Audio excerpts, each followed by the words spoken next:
in the tech space in besides other parts of the world, in Nigeria specifically. He has been playing around that corridor. He's currently sitting at Sophos. Okay. He's sitting at Sophos at the moment, mentoring and enabling partners and customers on cybersecurity. He's particularly interested in AI, ethics, governance, and advisory in the sphere of this space of practice. We want you to note that we will appreciate all your questions. However, as the presentations are going on, questions should be dropping on your questions so that you don't lose them as they come to your mind. Just put them in the chat room. We'll be collating every question and all questions shall be answered. And to every details that we're going to take out of there, definitely we'll let you know. But let all your questions come in the chat room, and so that we can pick them up and get going with every one of them. We want to appreciate your joining us at this moment.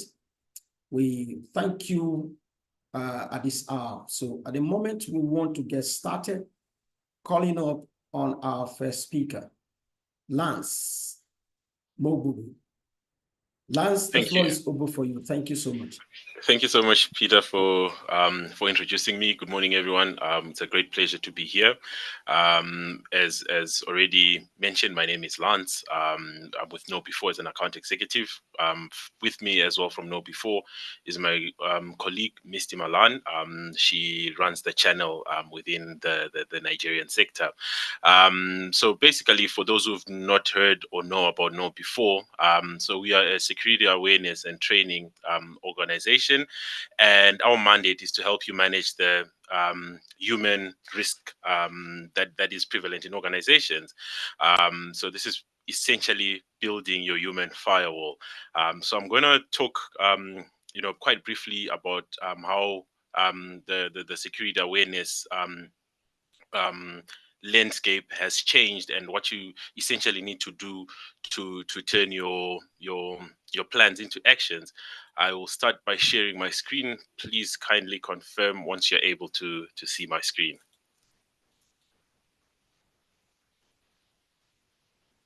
Yep. Yes, we can. Okay, great.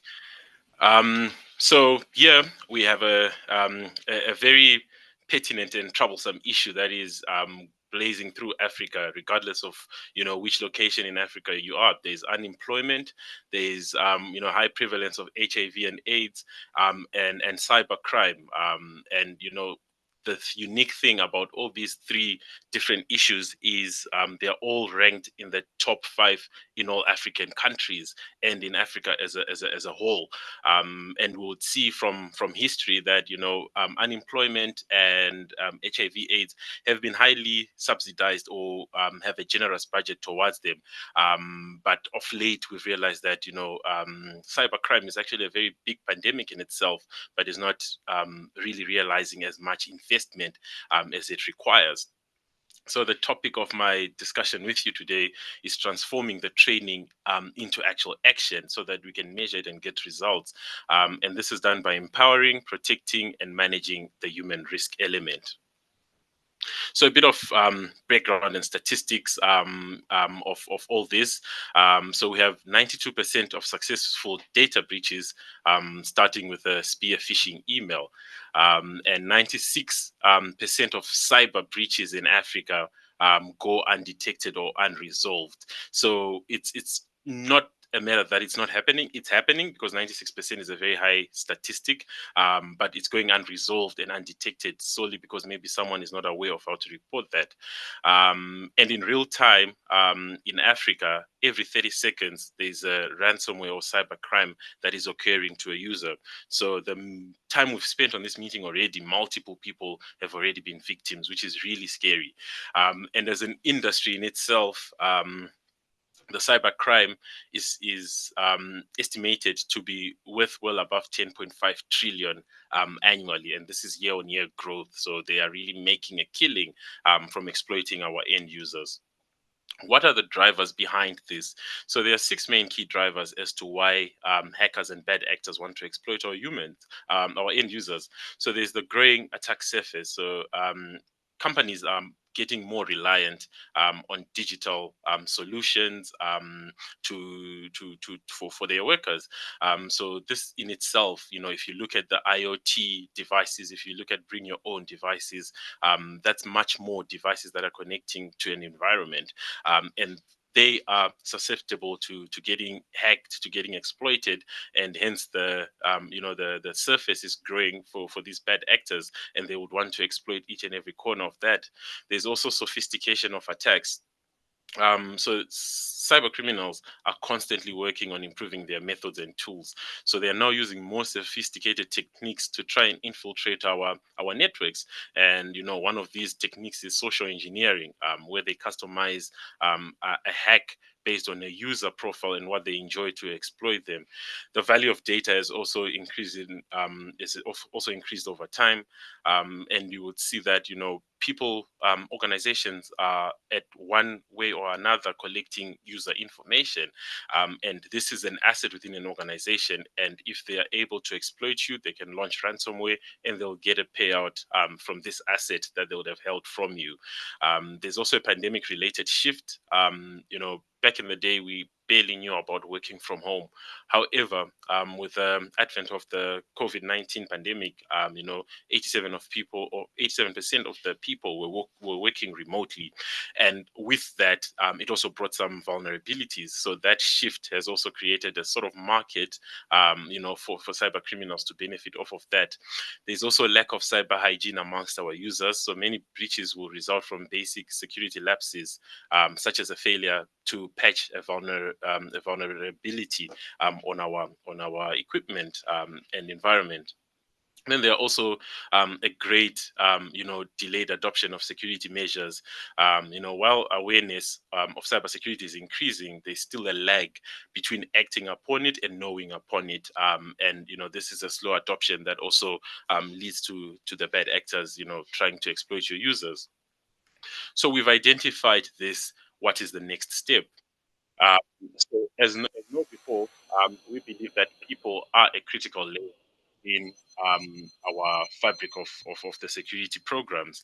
Um, and a problem definition is the security culture, ideas, and social behaviors of an organization that influence its security. So, think about it. What is your security culture? Essentially, it has to be the ideas, your customs, and the social behavior of your particular organization. As I earlier alluded to, we are trying to create a culture of building a human firewall, because we are all in the IT sphere. We have actual firewalls, physical firewalls. We have network access control, and our user awareness is also a tool, which we then call the human firewall. And to be able to establish a human firewall is when you are able to intersect your user awareness, the user intention, and their behavior when they are in the day-to-day, both at work and on social media, or in their spare time. So essentially, this is what a modern security stack would look like. And it starts off with infrastructure, which many of us already or are continuously investing in, our network, our devices, and at the very top, the crown jewel, which is the people. Out of all these 4 stacks in the modern security stack, you'll see that from a typical budget, the people aspect is only allocated at 3% spend. Yet, in actual fact, 74% of successful breaches, or any breach that occurs in an organization, includes a people aspect. So trying to equate a 3% and a 74% threat rate, doesn't really add up. So we really need to create that mindset and culture. I mean, many people on this call are familiar with the zero trust approach, which means that you essentially don't trust anything. And this has been applied in many layers of the security stack. Now we also need to pretty much entrench a zero trust approach to our users, and that can be fulfilled through the human risk management.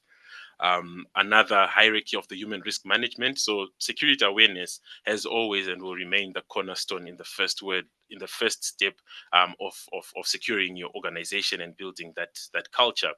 So at the very bottom, we have security awareness training. A bit of insights on security awareness training and its evolution. So it started off very basic with in-house do-it-yourself era, when people were training, internally. Then it went through three other phases, where it got to only simulating your users and sharing content. And now we're building a security culture. And for you to be able to build your security culture, you really need a new school security awareness tool, because of the ongoing problem of social engineering that we are trying to help you to manage. You really need to be dynamic in how you train and raise awareness with your users. Simulated social engineering. So the best way to train, our end user is pretty much give them a real life scenario and see how they would behave and train them off of the weakness that they show. So as you know, before we did a research on 60,000 customers. So this was it was a phishing security test just to see how well consistency gets your users to remember stuff.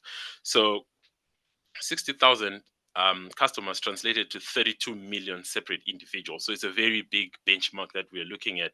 And this also translated to in excess of 493 million emails. So that's a lot of emails that went through to try and test users at different intervals. So this table here will show us pretty much the results of what happened. So essentially, to easily depict it, PST frequency means the frequency of the phishing security test, and it goes from monthly, quarterly, annually, and weekly, bi-weekly, and monthly. So you'll see that at the very top, 96%. That's a good number. Your users have a phish-prone percentage. And phish-prone percentage means phishing security tests. So the more you train them, sitting at 96% every week, it becomes best practice. They are well aware. And if you train them once a quarter, annually, it goes down to 41%, which means you have a higher risk. So that is an easy no-brainer. The more you train your users and simulate them with social engineering tactics, the more they become aware. And the average user phish-prone percentage was 30 plus for untrained users or untested users. When they started getting training and phishing every quarter, it went down to 10%. When they started doing it monthly, averaging 5.48%. And if phishing security test is conducted once every week or more, you are guaranteed a plus or minus 1.79% PST average, which means your users are well aware to be able to identify these threats and report them. We move over to compliance.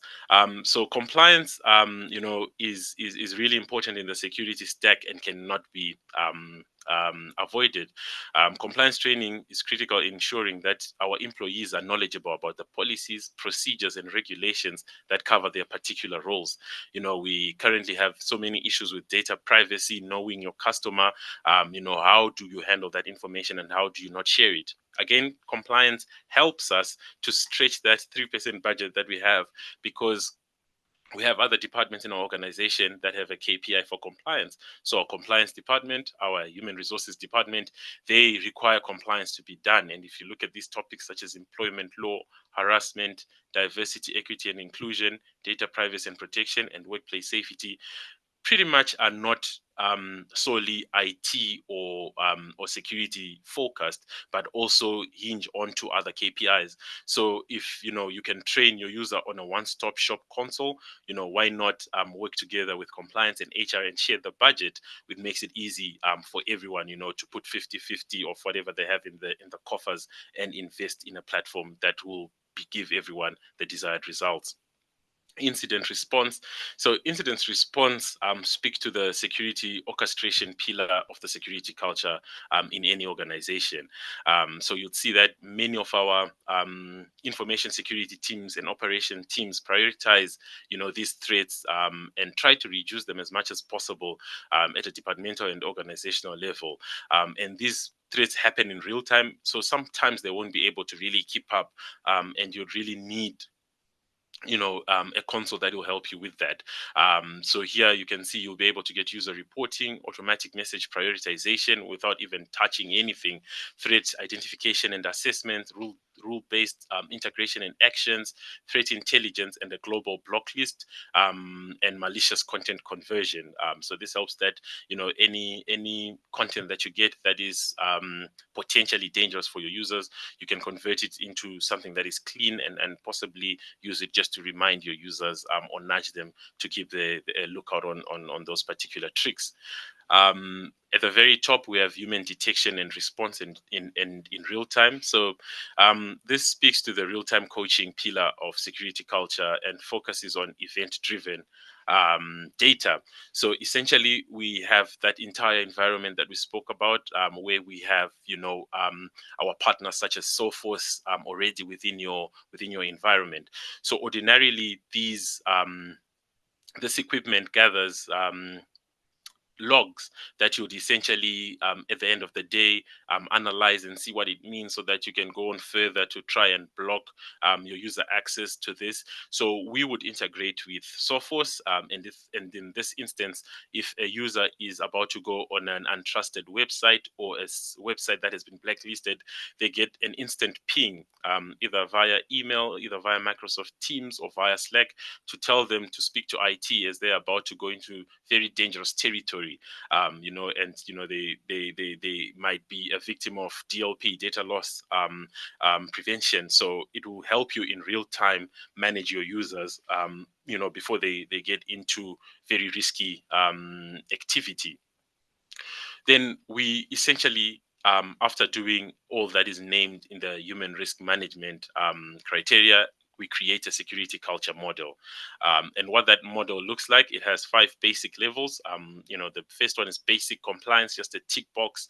And then we have security foundation, building the foundation of awareness, programmatic security awareness and behavior, security behavior management, and a sustainable security culture. So essentially what these lines show, the dotted red line shows that your risk goes down the more you adhere to this model of training your users constantly.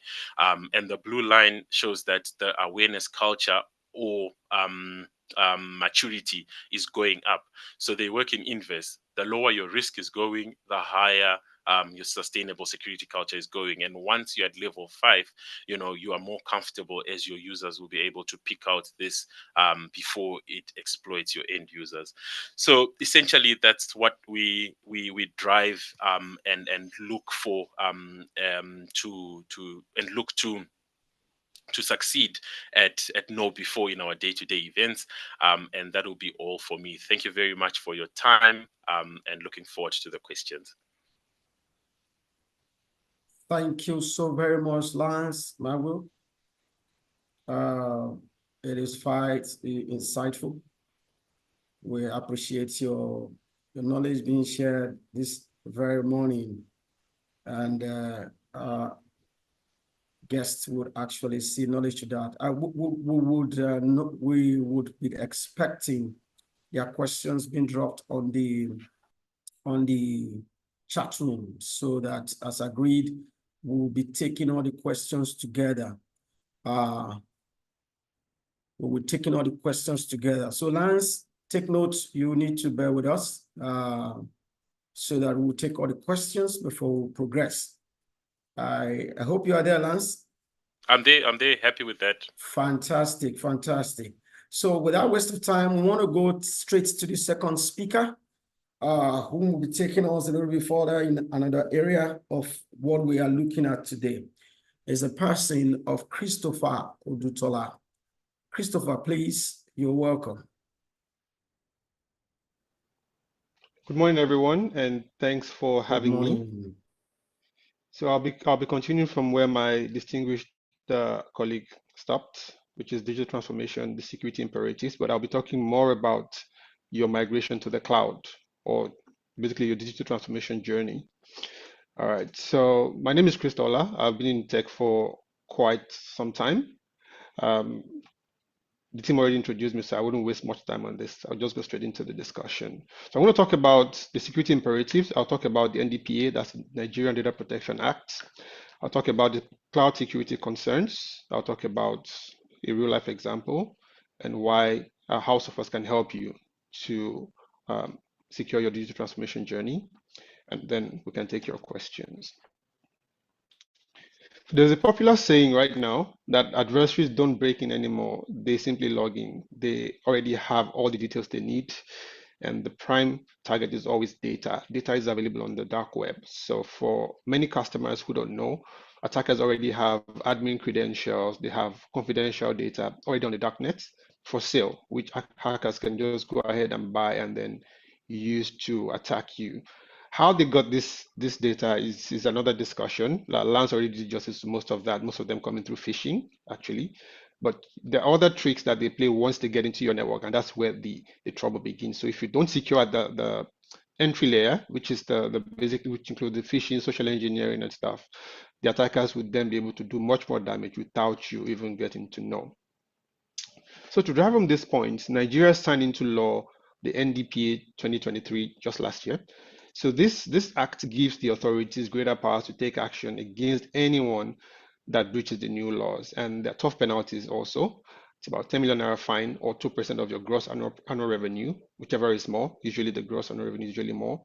And also there's a tricky one there, a possibility of imprisonment of up to 1 year for the senior cybersecurity specialist. So that's something a lot of us don't know, but it could be enforced. And also you're expected to report a data breach to the government within 3 days. Now, there are some key trends we've seen in modern cybersecurity. Data protection is the major one, right? The data is always the target of all of these attacks. So you have to secure your data. You're responsible for your data security in the cloud. Now, we're talking about digital transformation. You're trying to use business continuity, do what we call cyber resilience. And because of that, you're moving some of your data to the cloud. For example, you had Exchange on-premise before COVID, pre-COVID, and after COVID, you had to move to M365, for example.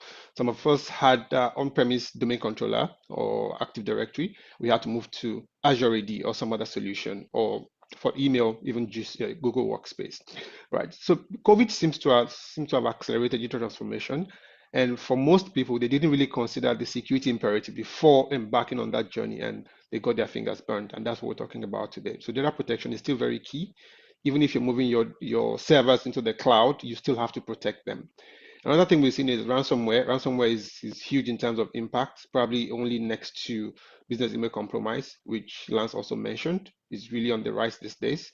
And then we have attackers now preferring to use web-based malware delivery, usually coming through emails as well, because Microsoft, for example, blocks macros. So if you receive a file that has a macro, Microsoft would usually not allow you to execute them. So they've resorted to other ways to trick us into doing that. We've seen cases where you receive an email attachment that's a PDF or even a JPEG, and that JPEG would have a QR code on it, and you would scan that QR code. It would take you to a link that's malicious and then could deliver the web-based malware to you. So that's also on the rise. And a very common infection vector that we see is also vulnerabilities. So we have a lot of customers still using outdated operating system or software. People still running Server 2012, still running Windows 7. These are devices that OEMs don't necessarily patch anymore. We need to avoid them to have a smooth journey into the cloud. So we ran a quick check some years back, and we found out that most organizations had a public cloud security event. Most of them were based on malware, others exposed data, which of course would put you in direct conflict with the NDPA. So you have to look at it. Most of them have to do with human activity. So it's very important that humans are educated before you embark fully into your cloud journey as a continuous matter. Now, what we also see is that when you move into the cloud, for a lot of customers, they want to try different cloud-based solutions. So they will try the multi-cloud approach, which means you have maybe Google Cloud, you have Azure, you have AWS, and you're trying all of them. Maybe you have backup on one, you have servers on the other ones. So what that means is you would have to monitor each environment for security, and you have to get lots of logs and alerts. So that takes you to the next stage, signal to noise ratio. Because you have several cybersecurity solutions, you get several alerts on a daily basis, and you need the means to be able to comb through those alerts to be able to pick which ones are priority, which ones are important for you to quickly neutralize. And then finally, you need the right skills to be able to detect and also to respond. And unfortunately, we don't have those skills handy right in this region because of the JAPA syndrome and also the lack of the skills in general in cybersecurity. Africa has a shortage of almost 4 million. Globally, there's a shortage of 4 million cybersecurity professionals, and Africa is the biggest, taking the biggest hits on that. Also, when you move to the cloud, one of the things you don't realize is that you have your responsibilities. The cloud provider has their responsibilities. So the assumption is always, when I move to the cloud, Google will protect me, or Microsoft will protect me, or Amazon will protect me. But no, you're responsible for several things. They're responsible for the hardware, the availability zones, regions, ensuring that customer data is isolated from one another. That's the basic responsibility that they have. So there's a security of the cloud infrastructure itself. You have to protect your own data, your assets, your platform, your operating systems in the cloud. And that's they usually have the clear terms, right? Before you sign up to the cloud service, they will list out which areas they are protecting, and you are fully responsible for the rest. So you have to provide your own tools, your own people, and your own processes to ensure your cybersecurity in the cloud. The cloud provider will not automatically do that for you. So we also see that a lot of cybersecurity incidents tend to use RDP. RDP is the tool of choice. So if you have servers in the cloud, even on-premise servers, and for some reason you use RDP to access them, or even VPN, then RDP, and then you've given credentials to third-party, developers and stuff, especially for those doing DevOps, this creates a huge risk for you. Also, we found out that 91% of organizations had overprivileged identity and access management roles. So you had people who had admin roles that they did not need, or they had admin roles that had too much privilege. So we should focus on the least privileged approach when we move into the cloud. Also, we found out that most of the data storage resources had security misconfigurations. These are human mistakes. Humans make mistakes. For example, you could, for whatever reason, create an access control list that says allow any IP address, from the public web to my IP address, because you're using an ISP that doesn't give you a fixed public IP address. So that means any attacker that has access to your URL or your IP address could also go into those servers and try to attack them.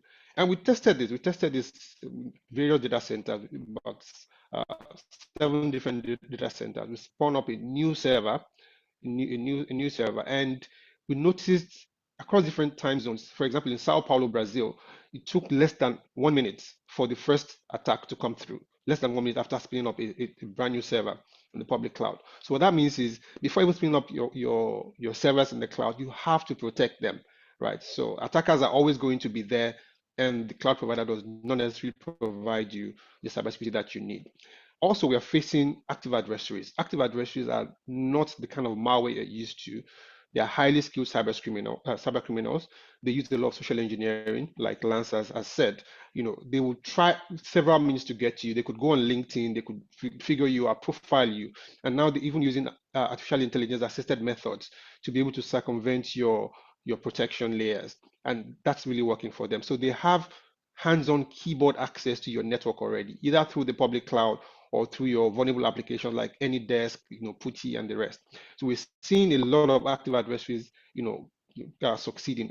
And one of the things they do is they get your login credentials from the dark web, which they would have gotten from phishing attacks, ideally, right? So they already have all the telemetry they need to get into your network, and you are blindsided. So you need to find ways to be able to get around them. Now, for most of us seated here, your security program objective is to ensure that you can detect attacks on your sensitive and critical data assets and stop them before they become a breach. That is your summary of your security program objective, if you have one. And because of that, you have deployed all kinds of cybersecurity solutions across multiple layers, right? Workload, cloud, email, firewall, NDR, endpoint, and all of that. So the challenge now is how do you then, pull all of this together, make sense of it all from a single, perspective, so that you can monitor alerts, you can correlate them across multiple layers and use them to have better visibility, to be able to quickly detect and respond. So for most of us, we are stuck with protection. Having an antivirus and firewall is not enough when you move into the cloud, when you're embracing your digital transformation journey.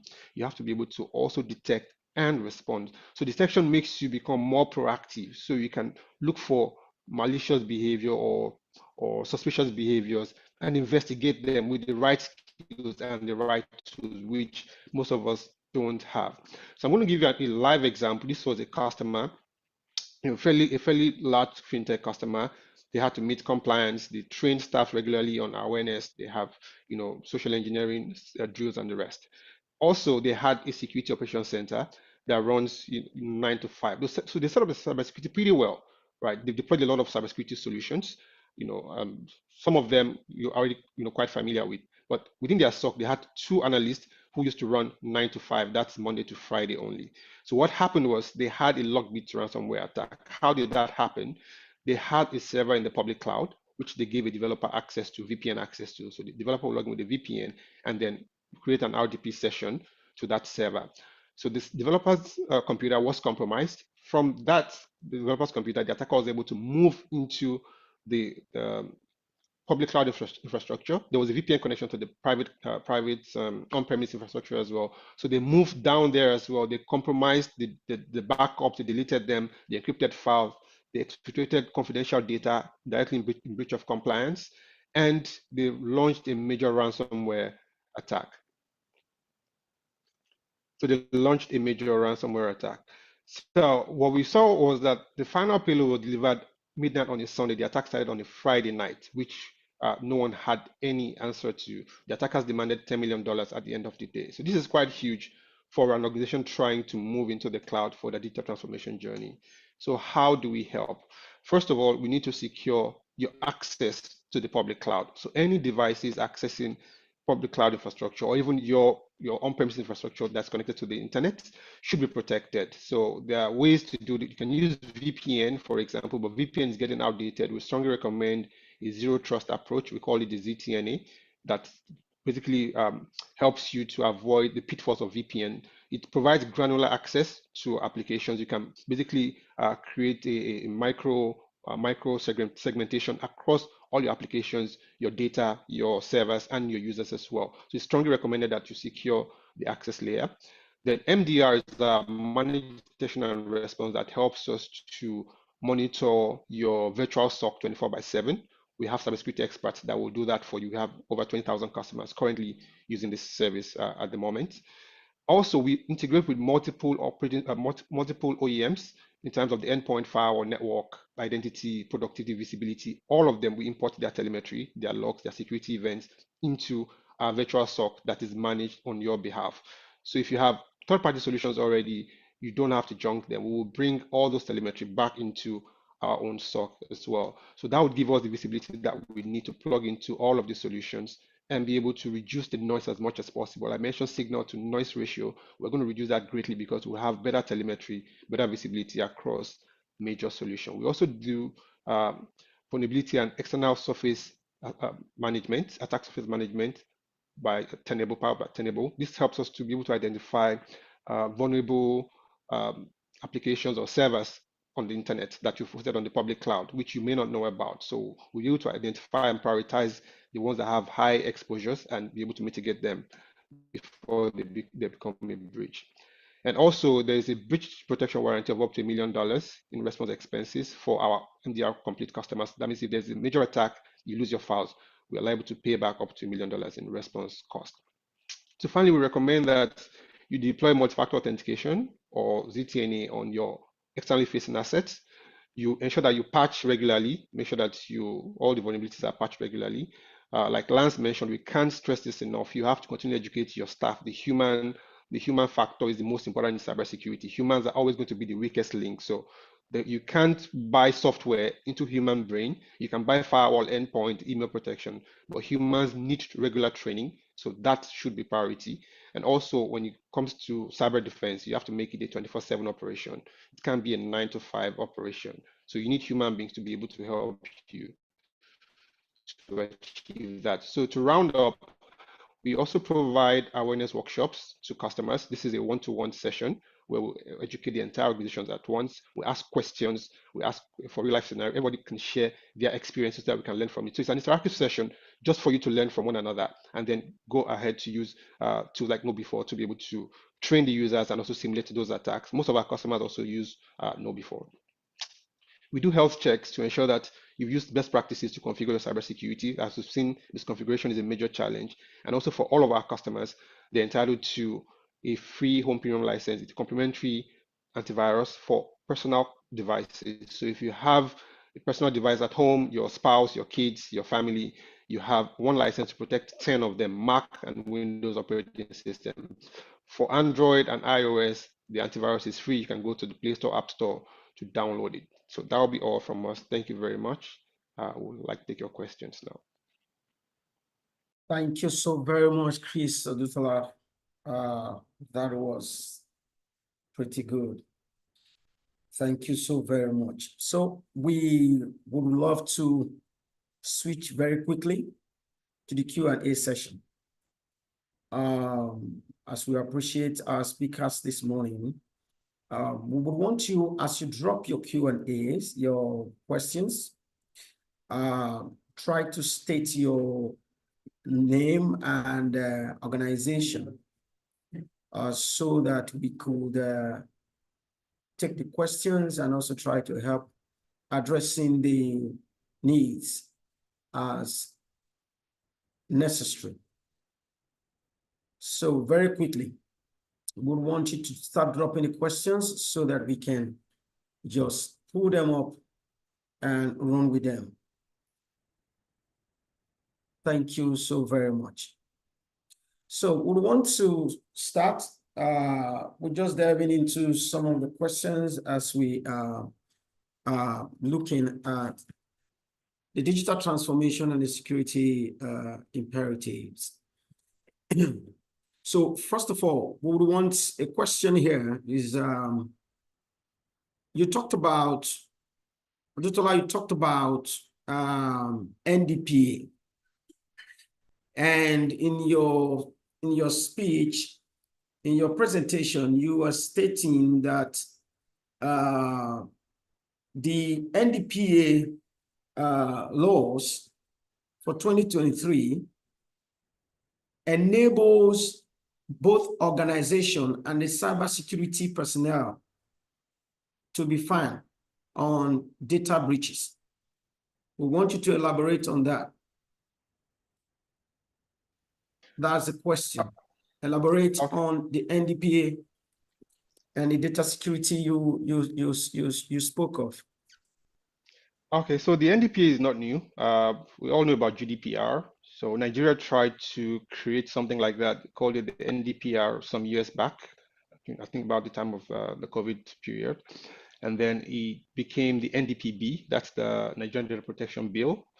And then last year it was approved, was ratified, and it became the Nigerian Data Protection Act. So it's not new. It's mostly like GDPR with some adjustments, right? So it lists a couple of controls that should be in place. For example, having the ability to stop malware, to educate your staff, like like the one Lance mentioned. They're all part of the NDPA. So you have to put certain things in place before a breach happens. Now, if there's a breach, we can't prevent breaches 100%, quite all right. But if there's a breach, the Act wants to ensure that you've done everything possible to prevent it. You have to show that you've done everything. So there has to be a paper trail. How do you train your staff regularly, for example? It has to be there. How do you test for phishing simulation and stuff? It has to be there. How do you protect your backups? How do you protect your antivirus, your firewall, your email protection? All of those things have to be there. So they recommend data audits annually that you need to do. So you need to talk to the NDPA. So every organization needs to register with the NDPA. You have to provide a CSO sorry, DPO rather, that's the data protection officer. You have to nominate one who will then liaise with the NDPC, that's the Nigerian Data Protection Commission, that's the group in charge of the NDPA, enforcing the NDPA. You have to, so someone has to liaise with them on behalf of your organization. The person will be able to see to the data audit and submit it. So if you go to their website, I think it's ndpc.gov.ng, I believe, you would see a lot of customers, organizations who have already done their data audits and the results. It's posted online, right? So it's something that's going to be enforced. And it was passed into law by the new president. We visited sometime last year in August or September. It's still a small set of over 50 people. They're growing up to 500. That's the projection. So yes, they're going to enforce all these policies, and the act is out there on the internet. You can search for it, or I can share it with you. You can share with some of the people on the call. So Okay. they're going to enforce it That would be strictly. nice. Yeah. So those controls have to be followed. Yeah. Okay. All right. So still as a follow-up to the same question, there's another question there that says that you mentioned getting up to $1 million as compensation for any data breach, any data loss or breach. Asking here, has there been any such loss? The cost of the second, that's question number one, has there been any such loss? Question number two says, the cost of any data loss or breach may lead to the eventual death of a company. Therefore, how can this be prevented? Do you understand it, Editor?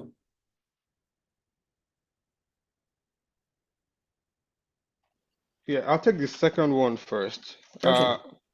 There's no guarantee that you can protect the data breaches 100%, but you have to do your best, right? So there are several ways. For example, encryption. Encryption is one of them. You encrypt your emails, encrypt your confidential documents, microsegmentation. Who should have access? That's rights management. Who should have access to documents and stuff like that? Awareness, training users, enlightening them on social engineering. So there's no data leakage. One of the easiest way to leak data is to send an email to the wrong recipient. For example, users have to be trained before you click the send button, do a 2-second check, see the people you're sending to, or the people in the TOR or CC, or even blind copy, check that there's no one there that's an external person. Some email gateway solutions will also show you that there are external people in your email trail. Even if you didn't know, there will be color codes warning you. So there are several ways you can try to prevent breaches. Your backups, for example, make sure that they are secure.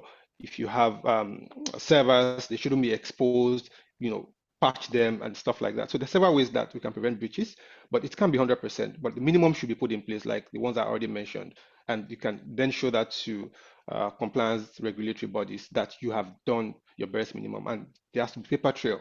There has to be evidence that you have done them at the time, before leading up to the breach, right? So that has to be done. Now, for the breach protection warranty, this is specifically for ransomware attacks where the attacker deletes your files and you can't get your files back. There are reasons why we put this up. We have an antivirus solution or an network protection solution that helps you roll back in case of an encryption. So if an attacker successfully encrypts your files, the solution is able to automatically roll back, right? That's if you don't have any backup at all. But of course, we strongly recommend you have a backup. We've integrated with Veeam, for example, to protect your backups. So from as far as I know, we don't have none of our 20,000 customers has suffered a breach whereby they couldn't get their files back. As far as I know, that has not happened. But the claim process is there. It's sophos.com/claim. So if you're a Sophos MDR customer, there's been a breach and you lost your files, you can't get them back, you can claim that legally because it's a legal document that you signed. Yeah. All right. Thank you so much, Chris. Lucas, Lance, I think you would have something to say towards that. That question, I hope you heard the question. Yes, I did. Fantastic. So, I mean, we need to speak to that. I hadn't interjected because Chris was representing me very well there. So essentially, as I mentioned, to try and avoid any data loss, any data leakage, really, it's all about the consistency of training your users. It's not an overnight thing, and we have to consistently do it, because to be really honest, something that I'm told, or an assessment that I do today, if I'm not asked about it next week, the week to follow, I forget about it. That is the same principle with security awareness training. What you tell your users to be aware of today, how to identify particular threats, and how to handle them and report them, has a bearing on how you'll be able to retain that information once lost, and second of all, how to even avoid the entire occurrence of that information being lost. So yeah, but I think the consistency of ongoing, and if you really think about what we both spoken about, there comes a conduit where we both join, the human interaction together with the hardware, but we both need each other. The human needs the hardware to protect them. The hardware also needs the human to do, to put their best foot forward to protect it itself. So it's a full circle when it comes to security issues. All right, thank you so much. That speaks to it as an ecosystem, a full ecosystem, every person participating. A question here, back to Chris. There's a question here that says, has Nigeria changed the law about government agencies using clouds outside Nigeria? I don't think the law has changed that much. There are strict guidelines. Of course, there are exceptions where some government agencies use M365, for example. Some of them use the public cloud, like I think the INEC, for example, used public cloud during the last election. So there are exceptions, but strictly, it's still, data sovereignty is still a major concern for the government. So they still insist that you must have the data locally hosted, and that is being followed to a very large extent. But like I said, we've seen some exceptions. We've seen government institutions using, cloud-based services, and yeah, it's there, but again, there are exceptions that we've seen. Okay, thank you so much, Chris. The next question also, this is from Chris and Will, Placenta Systems, okay, is asking, the CyberCloud provides cloud infrastructure services in Nigeria. If we buy your cloud services, do you do complimentary cybersecurity assessment and recommendation for the customers? So this question is to Cyber Cloud. Yeah, we have Cyber Cloud reps here. The answer is yes. So it's part of what the speakers are talking about, which actually comes from their SOC services. So the answer is yes. We have the next question here. We want to push this question to Lance. This is from Aokwetu from Big Tech Digital. What specific features? Okay, no, I think it's to go to Chris. Lance, you're going to contribute to it. What specific features does the Sophos solution offer that differentiates it from other cybersecurity solutions?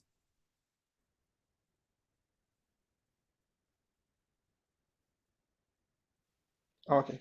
So we have what we call our synchronized security approach. What we try to do with that is what we call the active threat response. We know that we have skills shortage. We have tool shortage as well. So what we try to do as much as possible is to integrate our solutions together so that we can offer some form of automated response. For example, if a user is blasting out spam mails, at odd hours of the night, let's say this user sends 200 mails on a daily basis, and then on Friday night at 1 a.m., he's blasting out 100 emails in 1 hour. The system knows that this is a compromised mailbox, so it's able to kick that user out, in quotes. It will revoke the SMTP right so that you can't send emails anymore, but you can receive emails. That is not quite a solution, really, but it's isolating that user so that the attack does not escalate. Right? We're trying to prevent lateral movement as much as possible.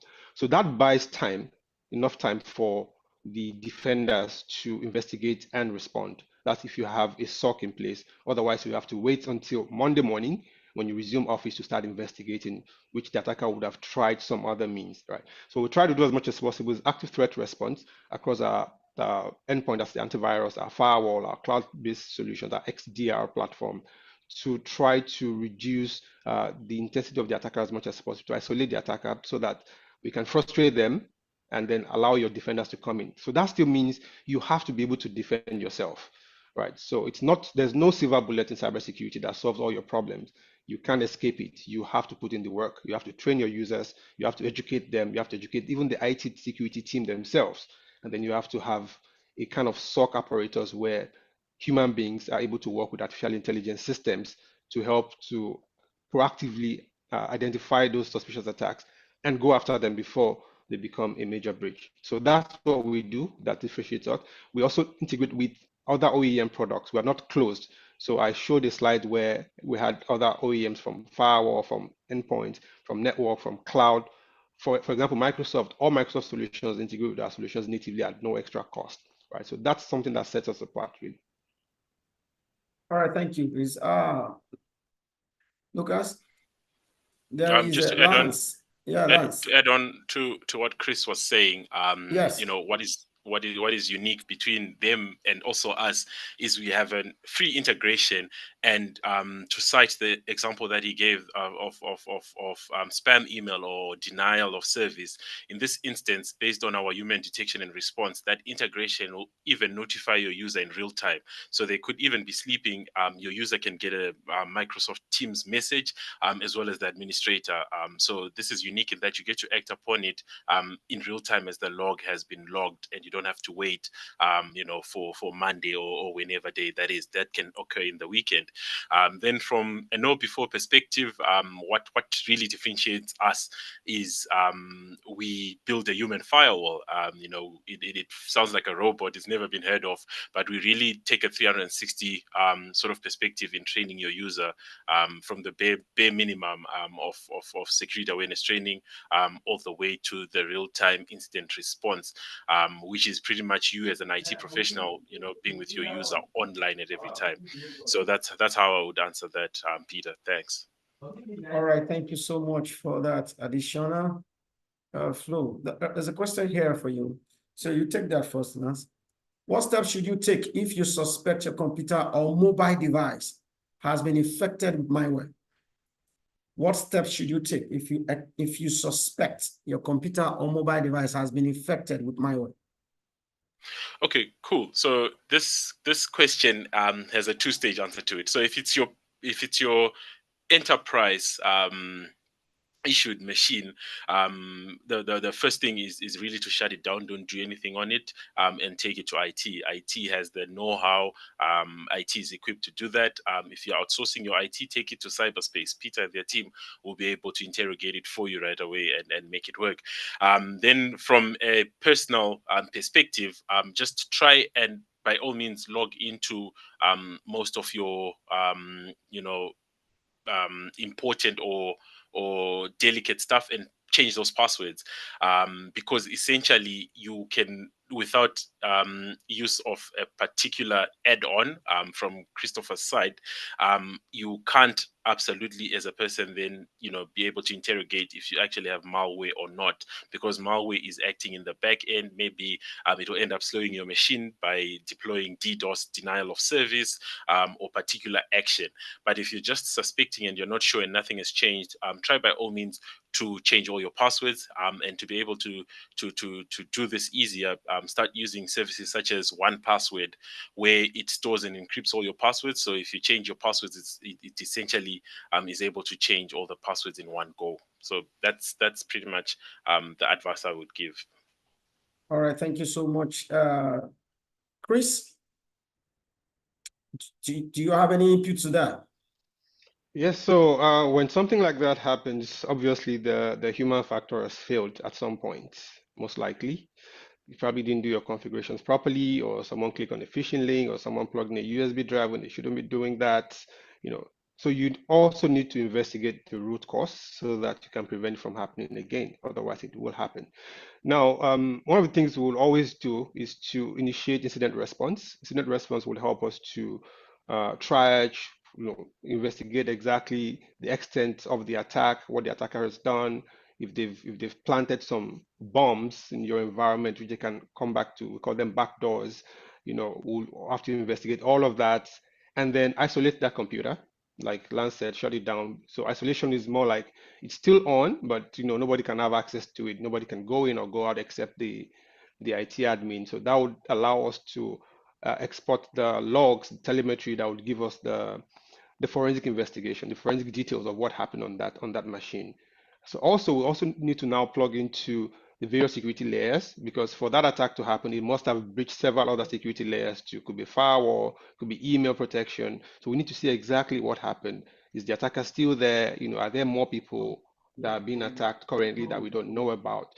So we spring into what we call incident response immediately. Incident response will take over from there and resolve it. So we have a service that does that. We call it the rapid response. If you're not using our MDR, we call that the rapid response. If you're using our MDR, you don't have to do anything. The team will automatically do incident response for you. Okay, thank you so much, Chris, for that response. The next question here we have is a structure.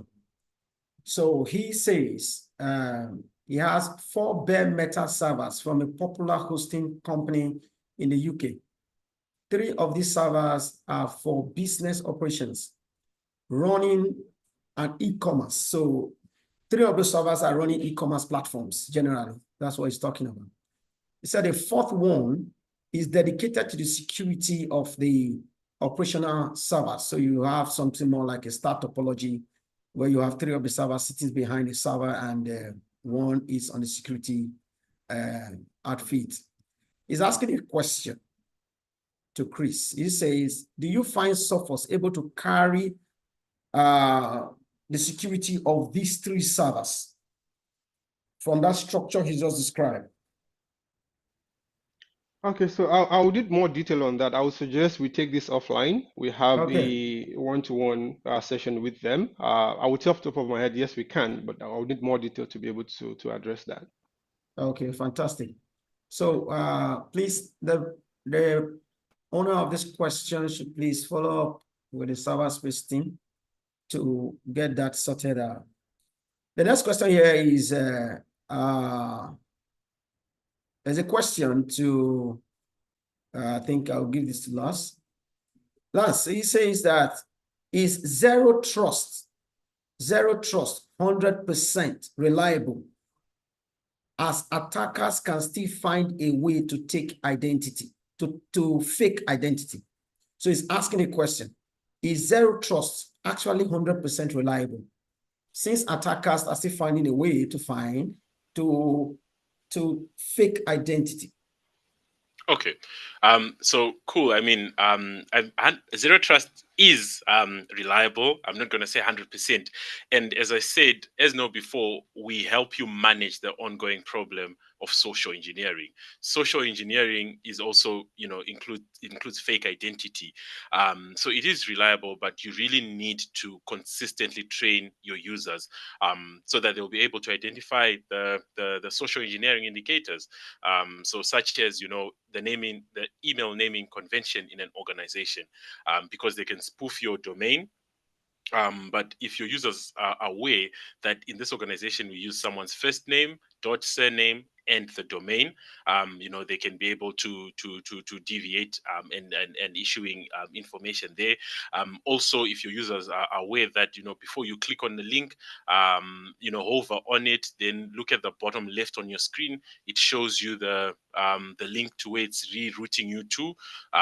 That could help. So I think zero trust is reliable, but as Chris mentioned, there's no silver bullet in security. You really have to do the needful of constantly training your users, make it second nature to them, let it be a culture. Once they are within that culture zone, they are able to really sniff this out, as soon as it gets into their mailbox. That would be my submission for that question. Thank you so much, Lance. Chris, do you have any input to that? Yes, so I think Lance already did justice to that. So when it comes to zero trust also means you don't trust your colleagues too. Like your colleague could have been compromised. So you get an email from your colleague asking for passwords, asking for help on something, or asking for money from the CEO, from the HR, something unusual. You don't trust it. That's part of zero trust. So for us also, the zero trust also means micro-segmentation of applications, meaning you use the least privileged approach to cybersecurity. You only get access or permission to exactly what you need, for the time that you need it. If you're done using it, the permissions are taken away from you immediately. So that way, like we assume that attackers have already compromised your cybersecurity. So if there's a particular user who has more access than they need, for example, a CFO having VPN connectivity access, to everything, pretty much all the servers, it doesn't make sense. The CFO would never log into those servers to manage them, to update the operating system, for example. He doesn't need that kind of access.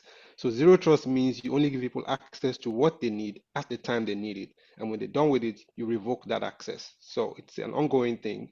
It's something that IT needs to continually work with and constantly improve and tweak. Right. All right. Thank you so much, Chris.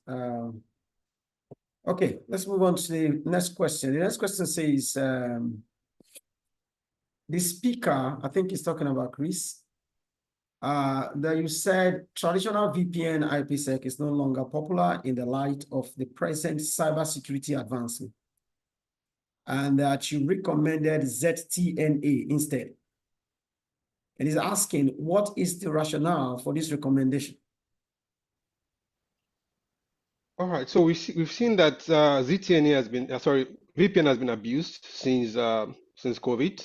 After COVID, everyone had to work from home, so the easiest way was to deploy VPN. VPN is very difficult to maintain. First of all, there were several vulnerabilities even with VPN. OpenVPN was even attacked.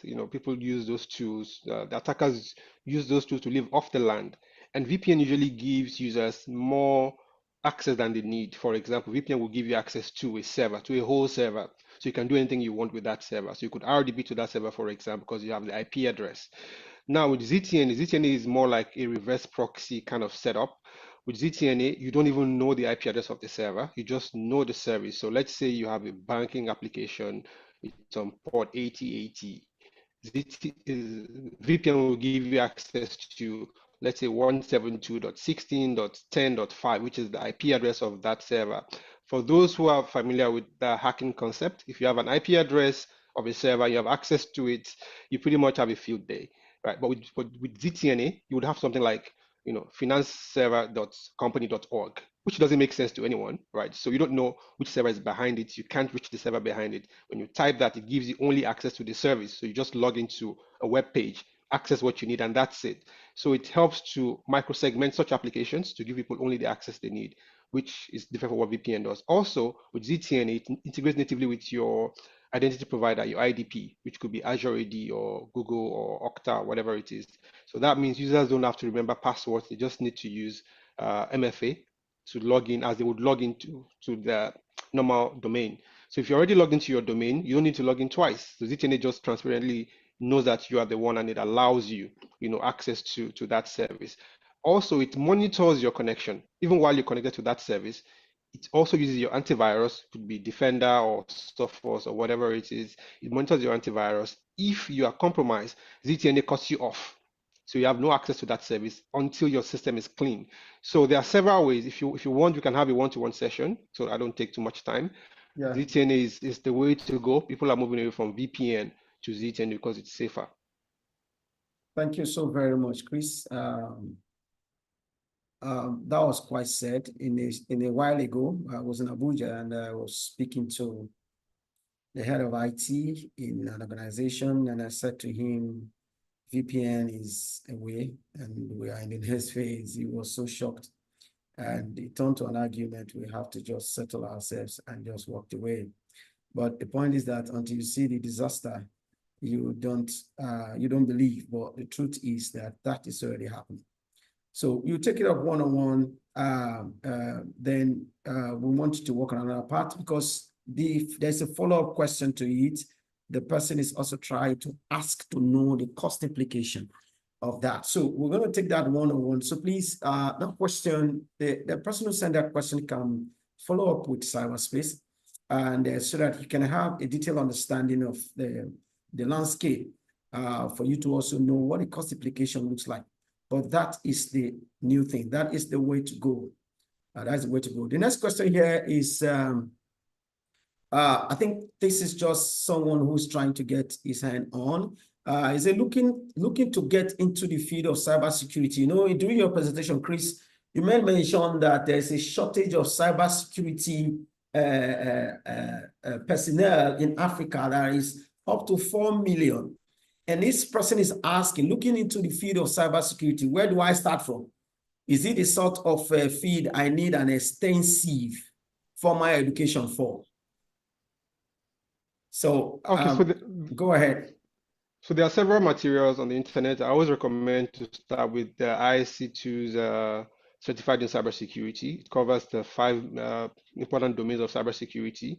You know, so that way you know your interest. It's something you have to be interested in, right? Once you're able to complete that, there are several ways to go about it. You could volunteer for an internship at some organization like Cyberspace, for example, with the right credentials, with the right information, with the right knowledge. They can. You need someone to mentor you, basically, so they can mentor you and bring you up to speed. And if you would like to specialize in any of the areas of cybersecurity, you can then choose. If you want to be offensive cybersecurity, you want to work in a SOC, you want to do reverse engineering, or you want to help with technical sales, you can then decide what you want to do. But at least start from somewhere and show your interest, show up on LinkedIn, show up at events like this, talk to experts, and get someone to mentor you. It's very important. There are several people willing to mentor in cybersecurity.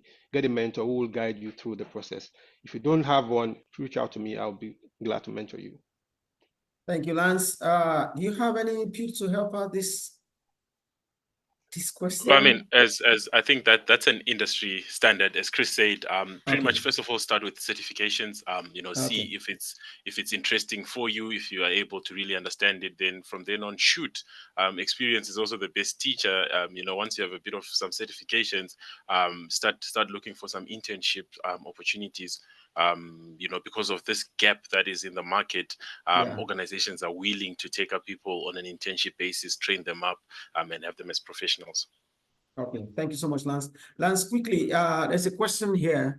Person says, I've got one for KnowBe4. Okay, as a small business or an entrepreneur, what are the most important cybersecurity steps I should take? I don't have the resources or funding to afford enterprise security solutions. Okay, cool. So that's a very good question, and we cater for anyone from 1 user all the way to 1 million users. So I think after this call, Peter, we can through you give whoever requires a link to our free tools. So there on the free tools, you're able to access streamlined features of the console, so you can send simulated phishing tests to your users, get reports, you get to know your benchmark, compare it versus the industry average. You can also preview some training modules. You know, just start step by step with the free tools. You know, plan out a program for training your users. And from then on it will grow. So we do have free tools available on the website, which we'll share with Cyberspace, and Cyberspace can share with anyone who requires that, and you'll be set up. Even those organizations who feel they already they don't have budget, but they want to get insights, you can also register for a free benchmark test. We test out your users, we see how that would work out. Together with Cyberspace, we create a business case for you, and you can be able to leverage off of the potential risks to get budget from internally. Thank you so much, Lance. Chris, does Sophos provide SD-WAN solution? If yes, how is the performance of Sophos SD-WAN compared to Palo Alto? Does Sophos also provide EDR solution? Yes, Sophos provides all those services. We can have a one-on-one discussion about this. We're very happy to do that.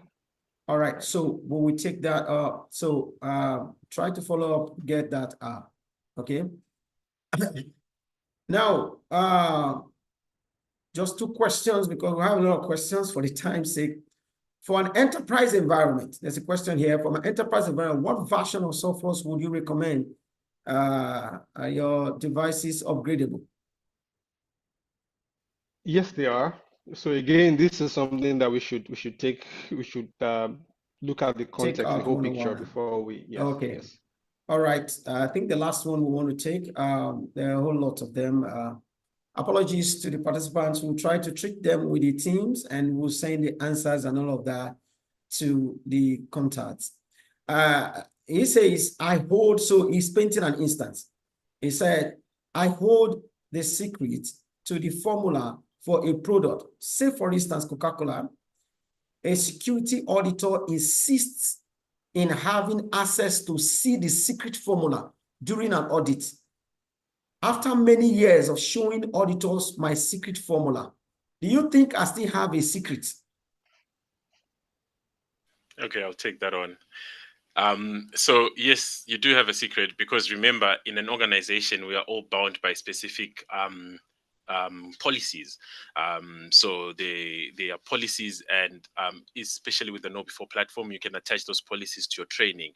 So each and every role has a policy that it has to adhere to, as well as the compliance I spoke about. So the compliance topics such as data privacy and protection, train your users on what is public information and what is non-public information, and targeted training. Auditors have particular training that it requires them and applies to them, as marketing, as production. So essentially, because we are in an organization, we are all bound by that. And when someone defaults from that, there's data leakage, and it has consequences because they're now breaking a compliance issue. They are now breaking a policy issue. So your secret should be safe within the organization. Fantastic. Thank you so very much. We will quickly, because of our time, we hope to have more time in the sessions next time. We quickly want to recap a little bit, just some few words from our participant, from our speakers. So we want to go first with Lance. Just recap the keynote takeaways you think participants should take away. Okay, so I think the last words from me is really look into training your end users constantly. Let's build that security culture and try and protect our environments. And as a parting note, we are there to always help. Get in touch with cyberspace, even on a zero budget, on trying to start your journey. We'll be there to assist you. And that is all from the KnowBe4 team. Thank you so much, Lance. Over to you, Chris. All right, so for us also, we recommend strongly to deploy ZTNA and MFA across any externally facing assets. We also recommend that you patch your vulnerabilities, especially for those in the public cloud or any public facing servers should be properly patched. We strongly encourage you to educate your staff on phishing, social engineering, BC attacks. And finally, and most importantly, make sure that your defense is a 24/7 operation. It's not a 9 to 5. So have a SOC, set up a SOC. Don't depend on antivirus or firewall anymore. They will most likely fail you. You need to have a SOC in place. You need to have humans managing your SOC, either physically or virtually. And we are available with cyberspace to help you achieve that. Thank you. Thank you so much, Chris. We want to invite Mist. Mist, just a recap from you, a word to the participants. Hello, everyone. Yeah, I think from my side, we should leverage more of these platforms and getting all of the heads together. Whether you're a CISO, whether you're just getting into the cybersecurity space, I think there's so much wisdom, so much knowledge that there is to be shared. Even looking at all these questions, they are so great. So yeah, I would really just say encouraging more of these platforms. That's for everybody's participation. And yeah, at the end of the day, we're all here to try and help you, really secure those networks from a different technology point of view, which ultimately sometimes starts with the human. That's it. Thank you so very much, Mist. we gradually come to a conclusion of this webinar. We'll leave a word with you. Digital transformation is simply integration of digital technology into areas of businesses, which fundamentally and continually change how you operate and deliver value to customers. It is a unique concept. Of course, we all embrace and agree to that. But the most important thing to it, or which is the most difficult side to it, is that it is influenced both by internal and external sources. What does that mean? It means if you refuse to do something, the company you are going to be working with, the business you are serving, will be doing something. If they refuse to do, you are doing. So what happens is that one will force you to do. If everybody has moved ahead of you, you are not doing anything, you will be crushed because the attacks just keep coming. Like you heard from the speaker, Lance, to be precise, he says in every 3 minutes, you are having an attack. So it is that serious. So we want to encourage everyone that this webinar is put out there to get you properly positioned, that as digital transformation continues, we should all be available to get these changes also going on within our system. On this note, I want to formally say a very big thank you for your time with us today. Have a beautiful day. Bye-bye. So as you go, please take note, if your email addresses are not in your registration, please try to find that, send that in so that we will share both information, the answers to the questions that are presented, the questions we couldn't take during the webinar. We'll also share all of that with you through your emails.